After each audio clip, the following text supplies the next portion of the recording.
1997 year in review continues with WWF's A Cold Day in Hell. What is up, everybody? Daniel Rocks once again. 1997's WWF Cold Day in Hell. Now, the Hart Foundation is formally together. Owen Hart and British Bulldog, they had that very sappy moment on Raw is War. Very sappy moment, very cool where, Owen Hart and Bulldog, they're fighting, then Bret Hart comes out and says, screw America. They don't care about family values. But you know what? The Harts, you guys are hearts. Heart by marriage and so on and so forth. Family matters here. And then you have Owen Hart and British Bulldog. They start to cry. Owen starts to cry. And then you get Brian Pillman added in. Jim Neidhart comes back. This is a good feel-good moment there. Steve Austin is named the #1 contender, and that's about it. Cold Day in Hell. Just like Revenge of the Taker, it's a very mediocre show. Except the difference is Revenge of the Taker had 2 really good matches. The rest was shit. Here, Cold Day in Hell doesn't have any good matches. Everything's just very mediocre and just there and forgettable. So anyways, Cold Day in Hell, a little worse than Revenge of the Taker. But honestly, it all evens out, really. So let's start off. Hunter Hearst Helmsley defeats Flash Funk. There are no Funkettes because China beat the shit out of them or scared the shit out of them, whatever the fuck it was. And a mediocre, forgettable match. 4 out of 10. Mankind defeats Rocky Maivia. The Intercontinental Championship's not on the line for some weird particular reason.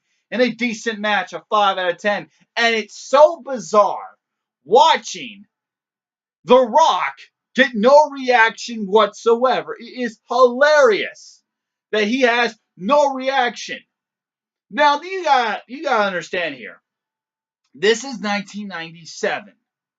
And while Stone Cold Steve Austin is slowly becoming the hottest sensation of the WWF, in Vince McMahon's mind, in Vince McMahon's eyes, he did not see Stone Cold Steve Austin and The Rock, or especially, he did not see these two guys. He did not see Stone Cold and The Rock become huge mega stars.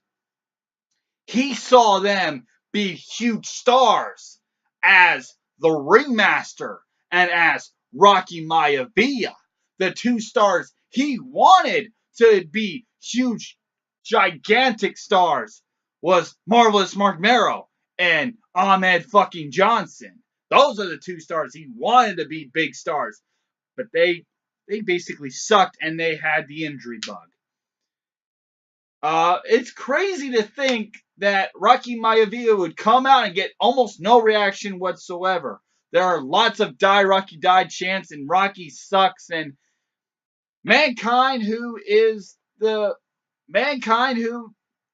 this tortured soul, he gets cheered, he gets revered, he gets fucking a hero's welcome. It's crazy.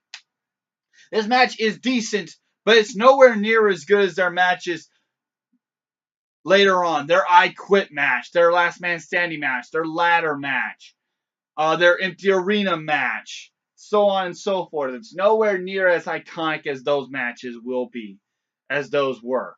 But, you got Mankind, you got Rocky Maivia, Intercontinental Championship's not on the line for some particular reason. I don't know. Anyways, 5 out of 10. Next up, the Nation of Domination defeats Ahmed Johnson in a gauntlet match. First, Ahmed beats Crush and Savio, but fails to beat Farouk in a mediocre gauntlet match. I mean, it's a gauntlet. It's 3 matches in one, really. But there's two notable things about this match. One, Ahmed Johnson is over his balls. Okay? Holy shit. Ahmed Johnson is fucking crazy over. If I would have told you that, hey, at one point in time, Ahmed Johnson was more over than The Rock was? It's crazy. And if you were a big WWF fan in 1997 and you took one look at Ahmed Johnson and you said, yeah, that guy is going to be a big star. He might be the first ever black WWF champion. And then you will look at Rocky Maivia and you say, yeah, Vince McMahon is shoving him down my throat. I don't care for him. He can fuck off. He ain't going to be a big star. He ain't going to be the first black WWF champion, even though he's half black, half Samoan. But still, you look at the two and you say, yeah, Ahmed's definitely going to be the first black WWF champion. It's crazy to think that's how WWF was at the time. Ahmed was fucking over in this match. And once again, the Nation and Domination take control, and they beat him. Finally, they beat Ahmed, and Ahmed loses this match, and it's a whatever match, a 4 out of 10. Next up, we have King Shamrock defeating Vader in a good match. A good match. I mean, this is a dream match, if nothing else. I mean, you have the world's most dangerous man in the legitimate, at this point, super underground MMA, UFC, the Octagon, and you have Vader, the world's most dangerous man in the squared circle. And this is a good match. A good match. A 6 out of 10. And in the main event, we have The Undertaker defeating Stone Cold Steve Austin. And a good match. Again, a 6 out of 10. They would have, much like Mankind and Rocky Maivia, Undertaker and Steve Austin, they would have some really good matches later on. They would have, SummerSlam 98. Fantastic match. I think their best match was Fully Loaded 1999, First Blood, particularly, in my opinion. But nevertheless, a good match, a 6 out of 10. So while this show, you did have a Mankind versus The Rock, it's tortured soul Mankind, crazy lunatic Mankind, and Rocky Maivia. It's The Undertaker's WWF champion and Stone Cold Steve Austin, and Stone Cold not at his complete peak yet. Overall, A Cold Day in Hell is a mediocre of a show, a 5 out of 10, just like how I gave Slamboree. But I would say Cold Day in Hell, even though I gave both shows the same score, I'd say Cold Day in Hell is a little bit better, considering the fact that it's only 2 hours. Now, actually, before I move on, there's one thing I forgot about. There's one thing that I forgot to mention completely about this show, and it was during the Ahmed Johnson match.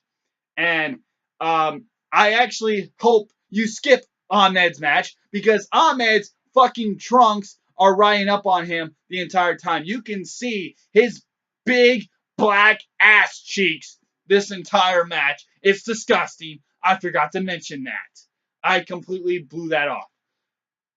So Ahmed's big black ass cheek keister are all over the place. Overall, 5 out of 10. I'll see you next time for the Great American Bash. And for the WWF, it will be the King of the Ring. See ya. Goodbye.